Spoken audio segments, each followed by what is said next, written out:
Feminist, manifest, your suit, bring your grave to the wherever you've been. Your vision is better than anything you've seen. Standing where many have suffered and been grieved. Woman, don't bow down. Don't let them silence you. Welcome to It's a Feminist Thing. This is a conversation that is forward, fearless, and unapologetically feminist. We lay everything on the table, honey, and nothing is off limits. We are here as a direct response to what is happening to women in South Africa.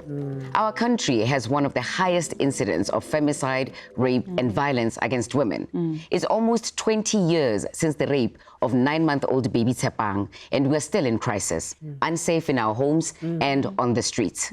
My name is Khomotso Matsunyane, and for the next 8 weeks, I will be joined by my co-hosts, Fina Kodisang, who's the CEO of the Soul City Institute for Social Justice, Niko Shikwambane, who's a media practitioner and activist, Hello.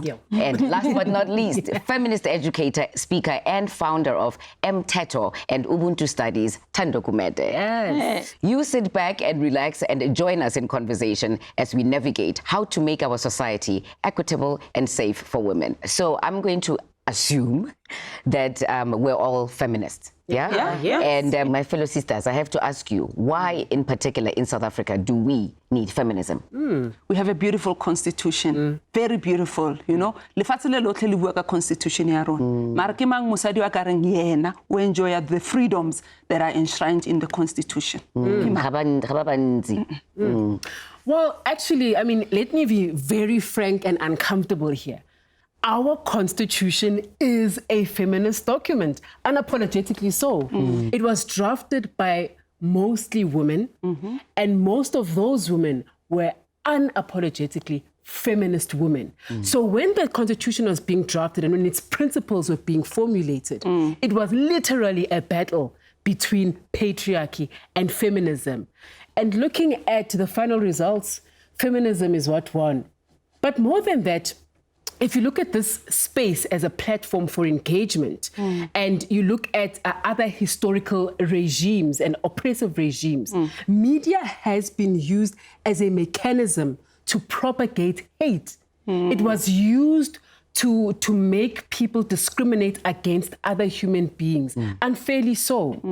So in my view, if historically we could propagate hate using media, then I believe that we could propagate love and respect and equity using the same media. Without a doubt, I think this show is a perfect example of how media can be used for the good of the community. And media is a very powerful tool that can be used quite effectively. I'm so proud that she's sitting on the table with us, but I want to show you an example of how media can be used to effect change and to send a very strong message. Let's watch. This is a testament to the people and the municipal government.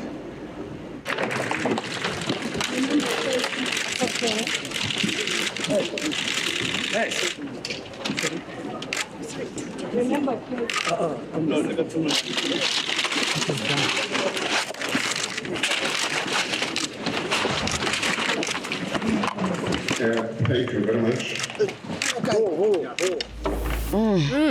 I get emotional watching that every single time. Nico, what did that feel like? Well, it was one of the scariest moments of my life. My gut was literally vibrating. My mother called, terrified. You know, I wasn't sure what was going to happen to me after that moment. But I'm so proud to have been part of this protest because of what it did to catapult women's issues and rape and really usher it into mainstream conversation, right? But I think what really also matters is that in feminist work is feminist ethic, right, that must be at the center of it. So I'm really glad that we actually got a thumbs up from Fezek Akuzwayo, who we now remember as Kwezi before we did the protest. That's just incredible. Remembering that feminism is not just rage, right? There's a fear, a real fear that comes with speaking truth to power. We're not stones, guys. I mean, if you hit me, I bleed. If you hit me, I bruise. If you hit me, I hurt. And on that note, I'm just curious as to who made you a feminist? For me, being a Christian actually made me a feminist. You go to church, you hear how men are centered as the only people that have done all these things. And you're like, but where were the women? Surely there must have been women who also could do all these things that the men are doing.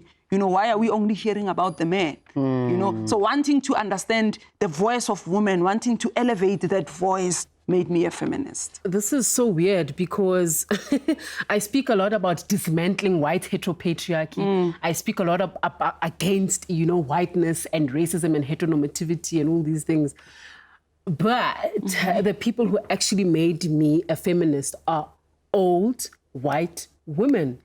I had women, especially at school, who literally put me on their shoulders, told me I was amazing, that I was beautiful, told me to be more of myself. And the bigger irony in that is that the people who I actually fight for and represent today did not necessarily do that for me.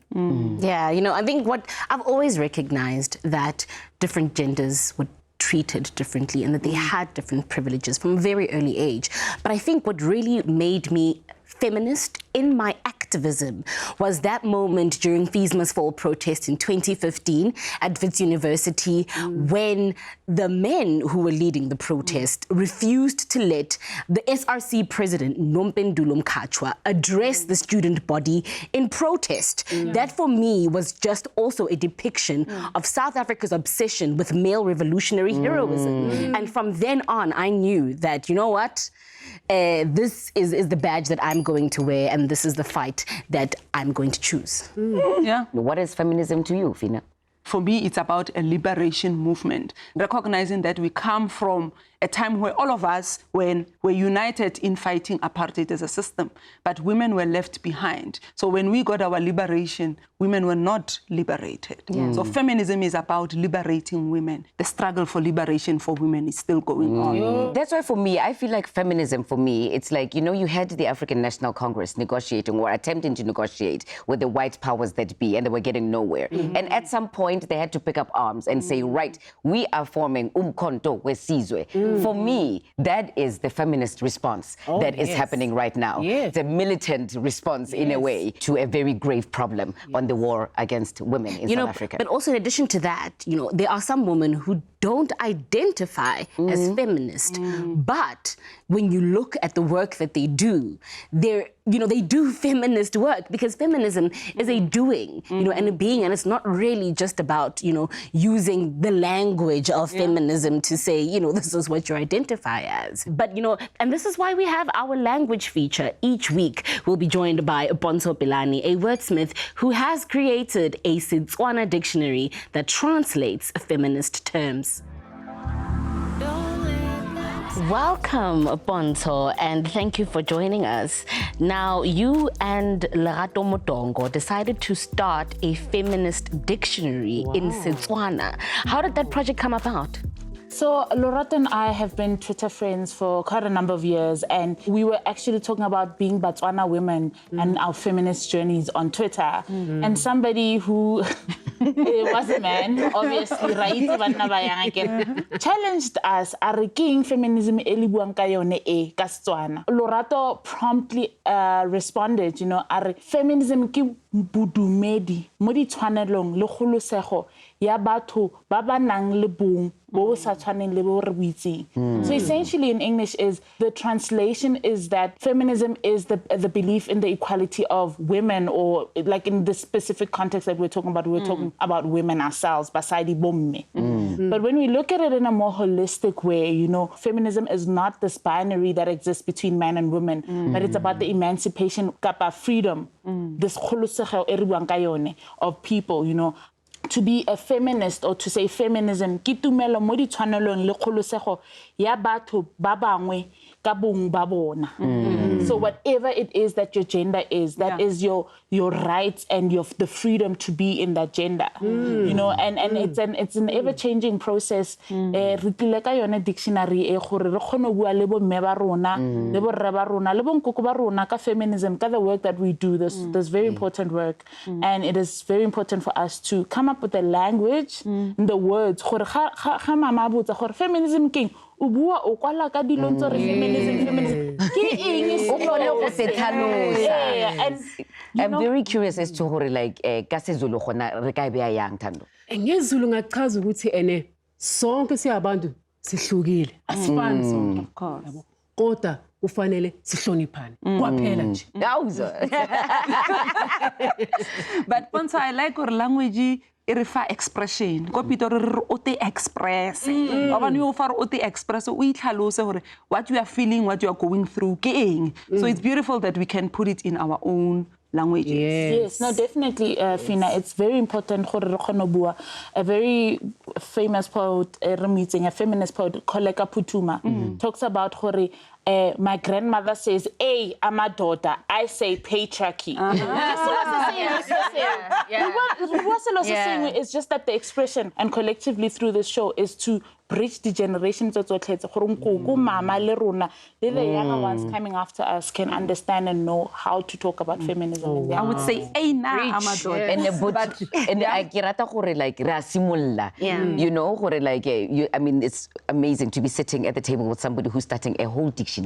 Thank you so much, Ponzo. I, for one, look forward to all the beautiful language we are going to learn here. Setswana sa rona se sentle. We'd love to hear how you translate this term in your own language. Leave a comment on our social media pages using the hashtag on your screen. And after this, we unpack why we need feminism. Don't let them silence you. Don't let them silence you. Joining our conversation is Heini Grudenbaum, who is the director at the Center for Humanities Research at the University of the Western Cape. She's also a scholar, activist, and poet whose work focuses on social and aesthetic responses to the afterlives of genocide, war, and mass violence. Welcome, Heidi. Hi, it's lovely to be in conversation with you, Thando. I'm good, thank you. Right off the bat, Heidi, are you a feminist? I can answer that. It's probably the easiest question tonight, yes. And when exactly did you decide that you were a feminist? I think I was about 18 years old, and I discovered a book by one of the older generation first wave North American feminists.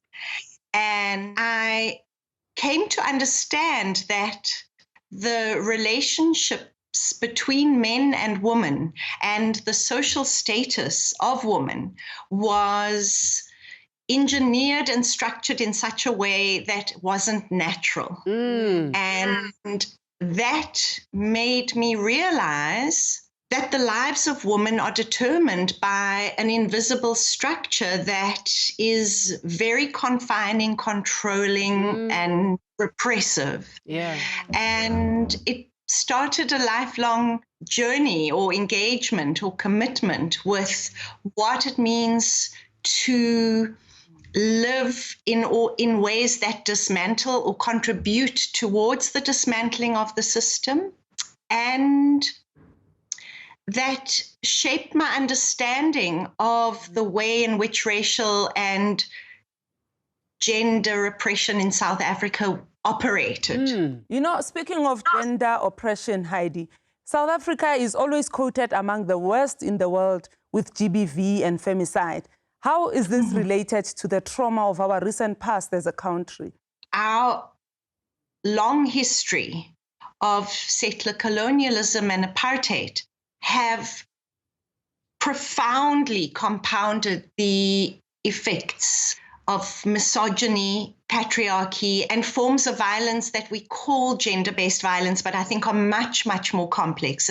But I think that with the dual inheritance of slavery in the 18th and 19th century, and then the system of permanent forced migrancy that continued up till today after the mineral revolution, the discovery of gold and diamonds, the effect of these two interrelated institutions of slavery and forced permanent migrancy have profoundly shaped the way in which we understand misogyny and violence, particularly against women and children, but also men of color or Black people. You know, my question to you is, how has feminism evolved from apartheid to democracy in dismantling all of these diverse forms of patriarchy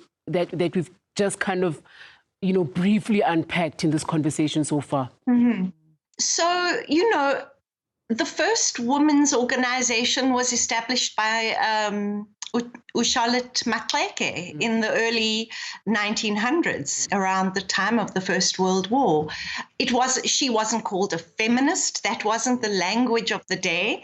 But the struggle for the dignity, rights, and equality of women has been a long one in South Africa. And so we've not given enough of an account to the importance of the activism of women in the national liberation struggle. With all political struggles, you know, there are rights secured and ground and territory kind of won in different phases of struggle. So it was only with the Bill of Rights and that women were formally acknowledged as equal citizens. This was a huge achievement and a huge victory in the struggle for at least formal legal equality. Just before we let you go, you know, could you help us imagine what the future would be like, the future of an intersectional feminist society? What would that look like? Wow. We have an obligation in South Africa to understand how we can build a Black-led green economy that is feminist and communalist in some way. So where we understand that our relationship to what we call nature or the environment and our relationship to one another cannot be imagined as linear, extractive, exploitable.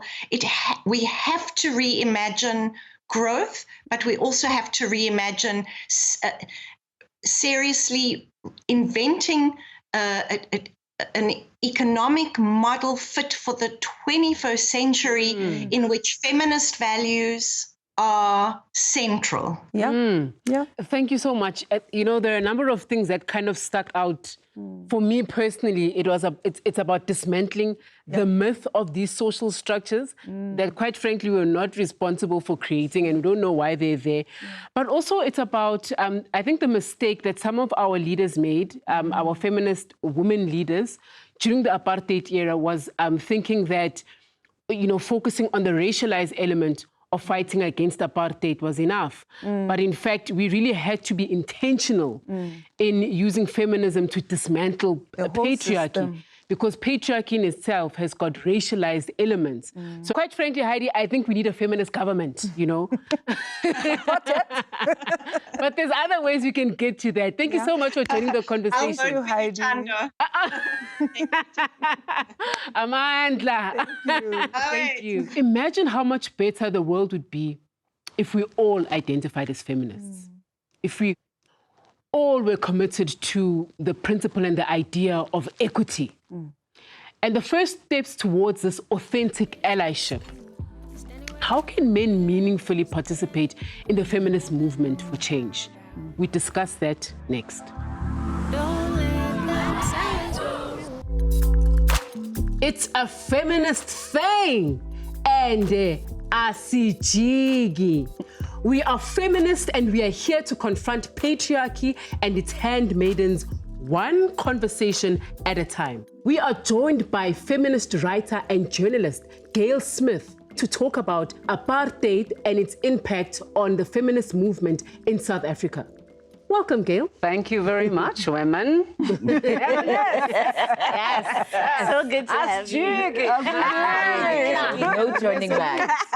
Gail, what has been the specific impact of the apartheid system on Black women, as well as the sexual violence that has been levied against Black women's bodies? The first thing you have to understand is that apartheid and patriarchy really mimicked each other. So apartheid was a system about inequality, domination, and dependence. Patriarchy is a system of inequality, domination, and dependence. So apartheid was a hierarchy which posited white men at the top and then other inferiors, white women, Black men, and then Black women were really cemented and embedded into the bottom strata of this. So you have to understand that they were twins. Apartheid and patriarchy were conceptual twins. And so part of that, because they valued Black men as labor, Black women were seen as the unwanted baggage of Black men. So part of the apartheid structure and the design of apartheid was to take Black men into mines and to retain Black women and children on farms as free labor. So South Africa was a contest between the white British mining capital and white Afrikaner landowners, and there was a battle for labor. But they very much wanted Black men whom they called the muscular machines.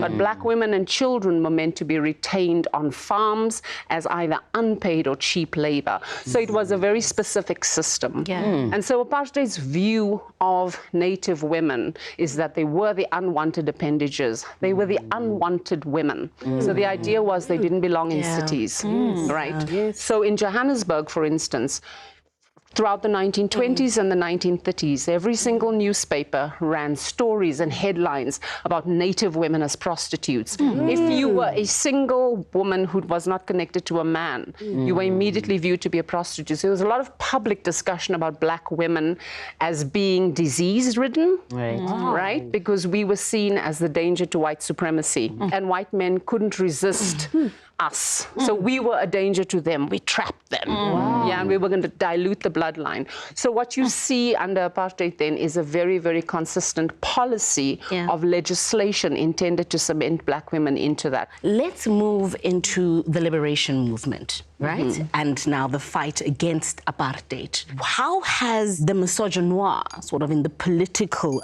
movement, led to the villainization of women who spoke up, like Winnie Mandela? Well, I think it's important to understand that misogynoir was actually legal, right? And so Black women couldn't, for instance, own or buy freehold. You couldn't buy land. You could migrate to Johannesburg, but you could never own it. So it was a legalized version of misogynoir. It wasn't just a feeling. It was legislated. It was legalized, right?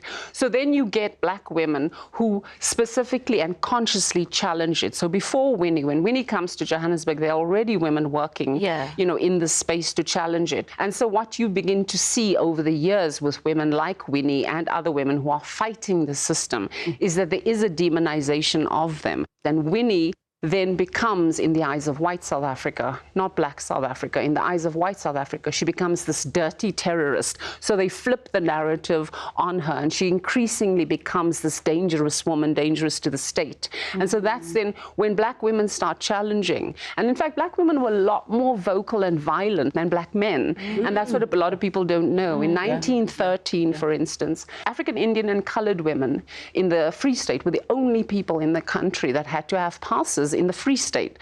Those women not only rejected it, they went onto the street and they fought pitched battles with white policemen. Literally, these men were clubbing them, they were fighting back.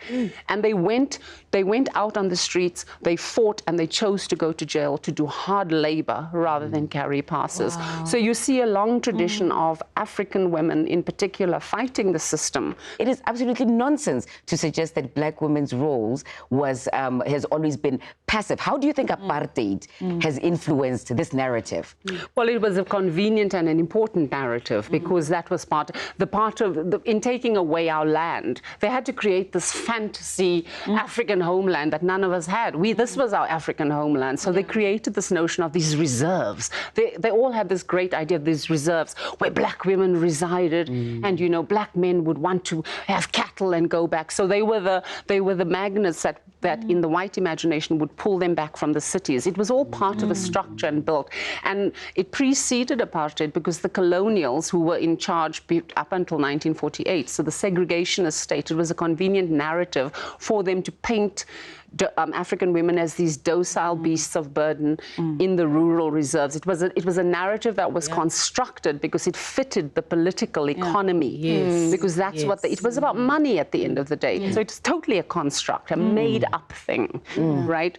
To actually obfuscate the real power that black women had in terms of their role in the agrarian economy of the time. Gail, I mean, you articulate very powerfully how apartheid broke down the black family system.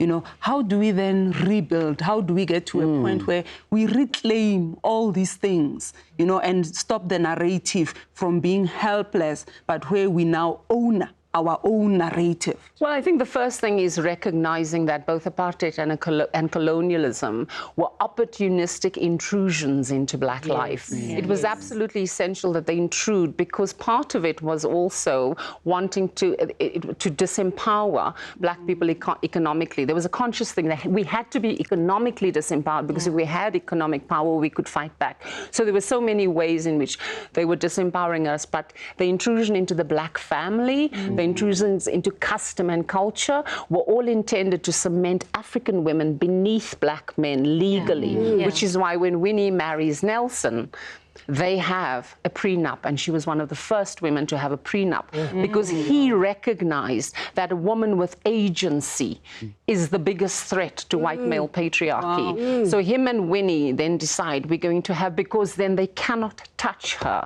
because they accord men power. So in giving her that prenup, he effectively protected what she owned over the years. They couldn't take it away from her.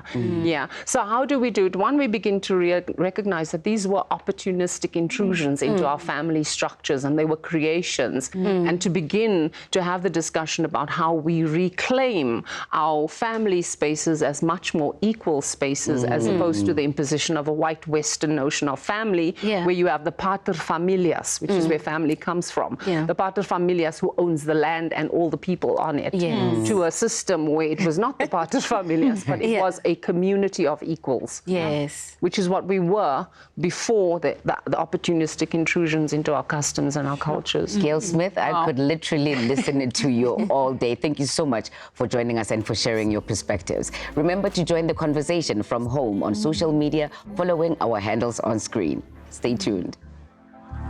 Don't let them silence you. Don't let them silence you. Sisters, I have a confession. I have participated in forms of patriarchy before. For example, I know. It's true because and I think that took some time to kind of get it out of my head. I think I know, and now I guess last. So it's very easy to be part of the system that actually perpetuates these behaviors. Our roving reporter, Nsako Mhlanga, sat down with some of our viewers who weighed in on the conversation.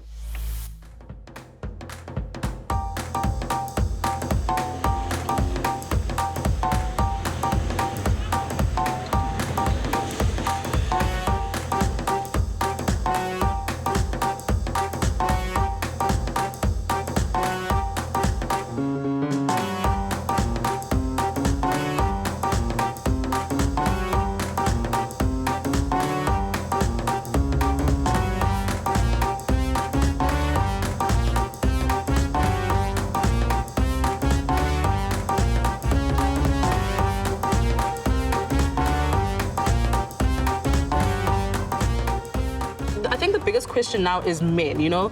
Men want to get involved. Some men want to get involved.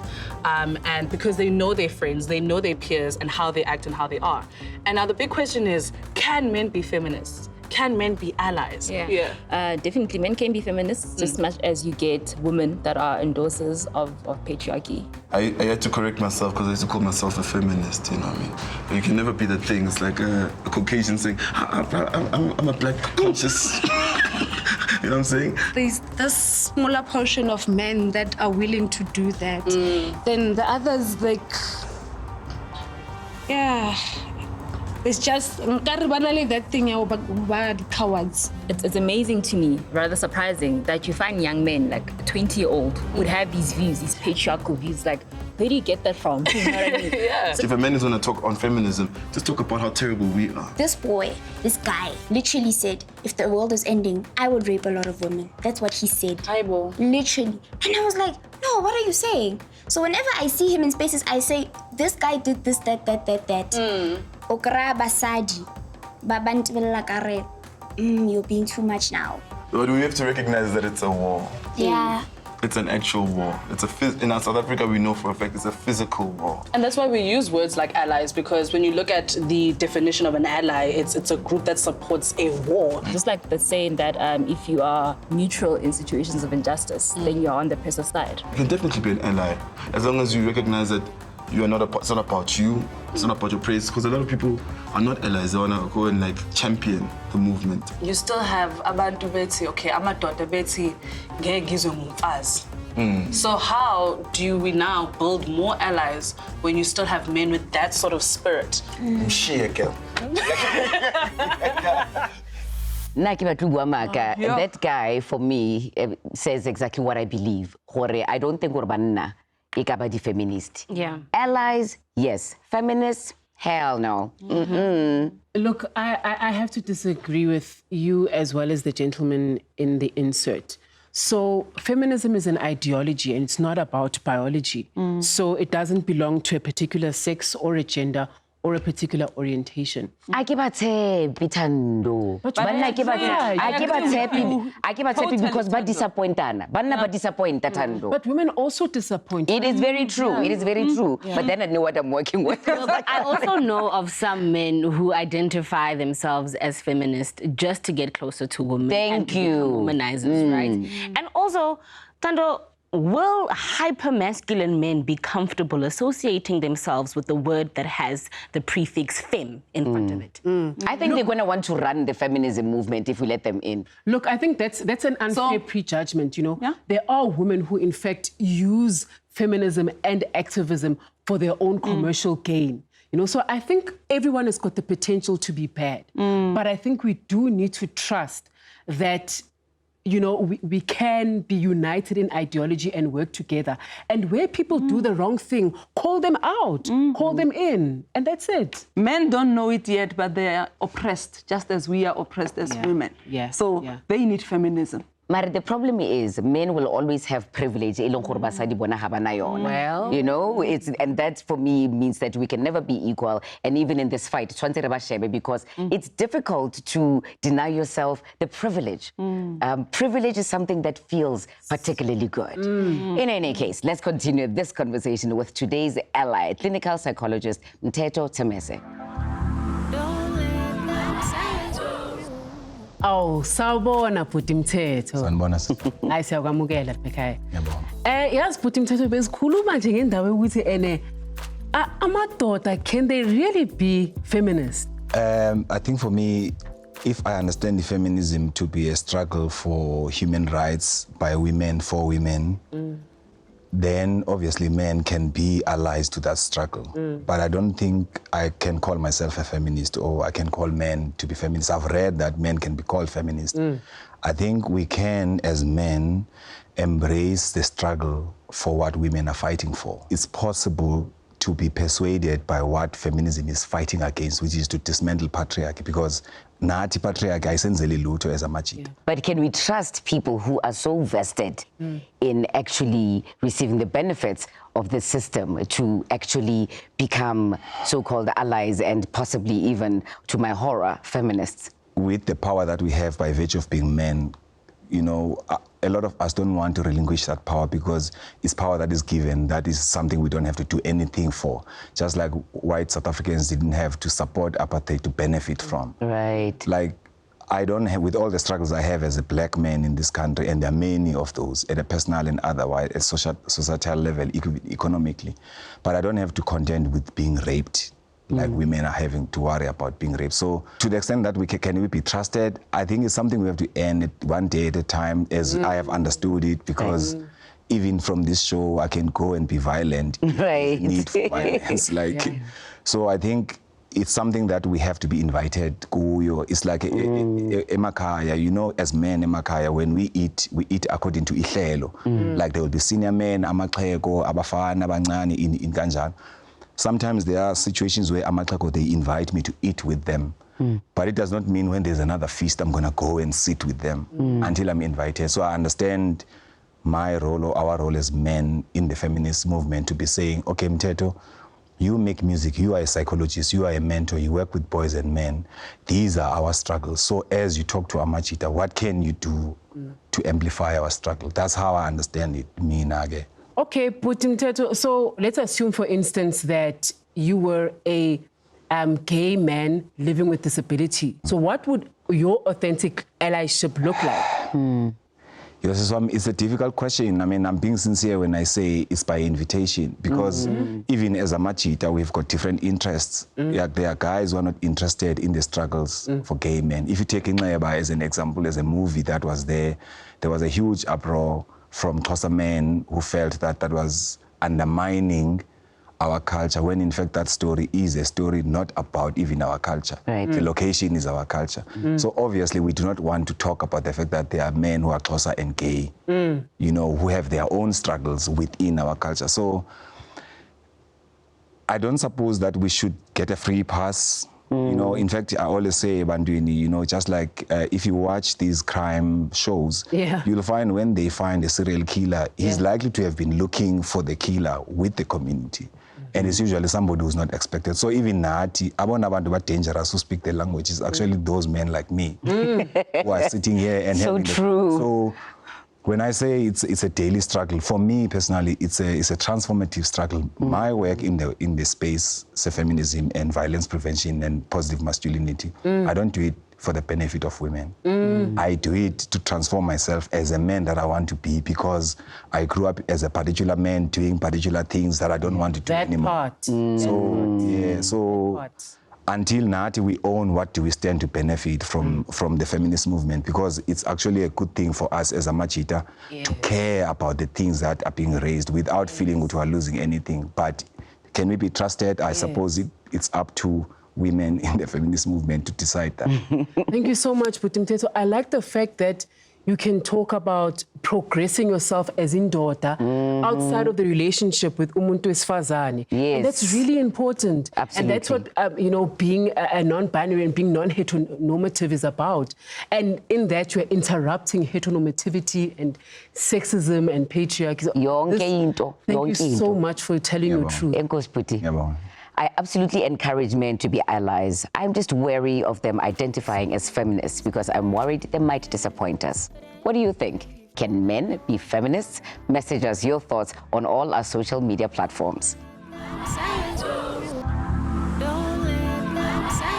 So today, I think we looked at different things. You know, we looked at all the different things that, you know, strides that people made to try and get feminism, you know, to be a movement that is recognized by everyone. But we must admit we have a long way to go. The road is still long, right? The road is very, very long indeed. Definitely. For me, my takeaway is that, you know, whiteness, racism, elitism, ableism, sexism, queerphobia, misogyny, misogynoir, were all implanted by a very specific, intentional system of oppression. And so for me, our laws are probably one of the most integral parts in the feminist movement going forward. The truth is that we need to transform our legal education in our society. Tando, true transformation would be if we recognize our own privileges. You know, we might be women oppressed by the same system, right? But within our own spaces, I'm a black woman, I'm a straight woman, straight woman? Heterosexual. Heterosexual woman. We learn every day, right?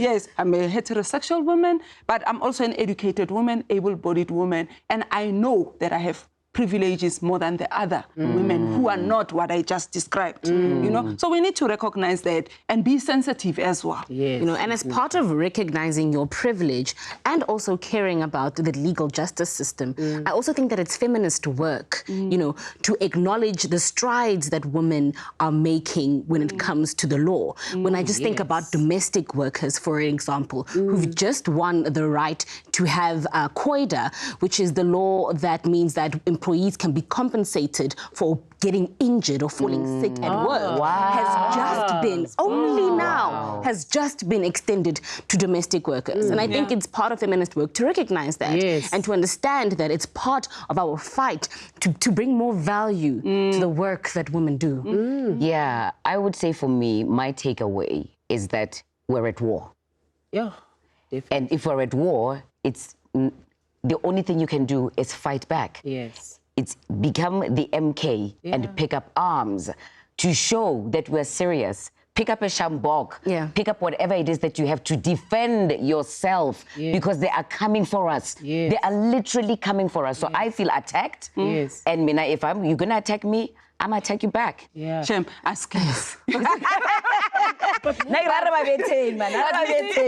If we're going to perpetuate violence, we're not solving the problem. We can't say we want to solve the problem that we are facing right now as women, ailing violent, you know, and making us feel so enraged and feeling like, but wanting to use violence. But, you know, Fina, fighting means, you know, different things. You know, fighting can be producing academic work. Fighting can be going to a space and just completely flipping everything on top of its head, you know, and defending other people. It's true. But imagine like if we lived in the same community, all right? And every time because that practice actually exists in India.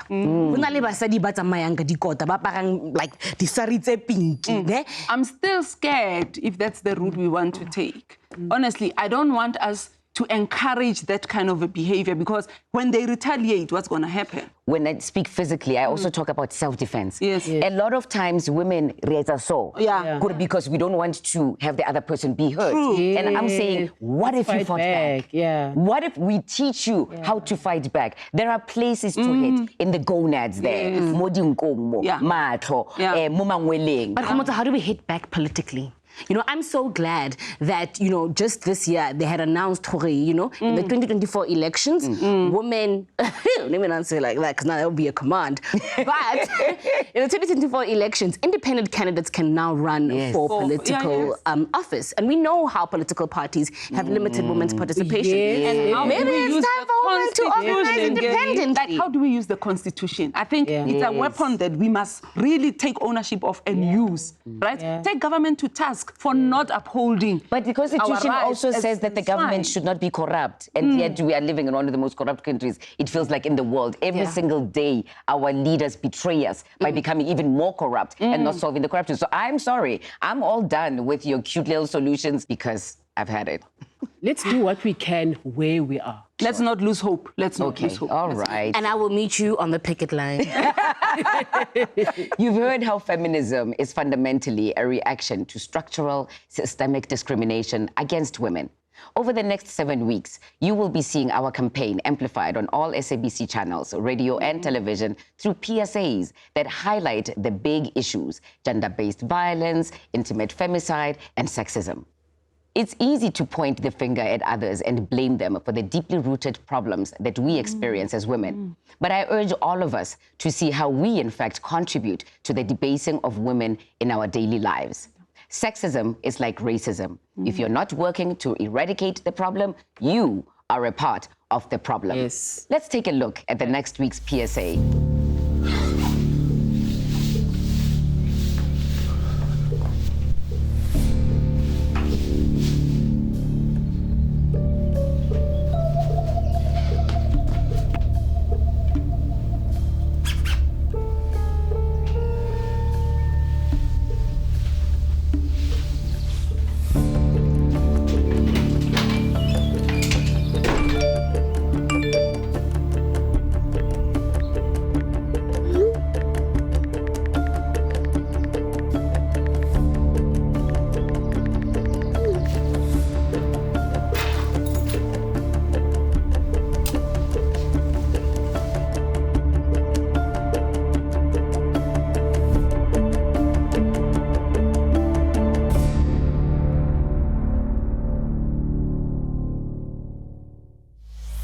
That brings us to the end of this week's conversation. But we'll be back with you next week to talk about patriarchy and why it is so harmful to all of us. Yeah. In the meantime, the conversation continues on our social media pages. Until then, Matonga Mnandi. Yes.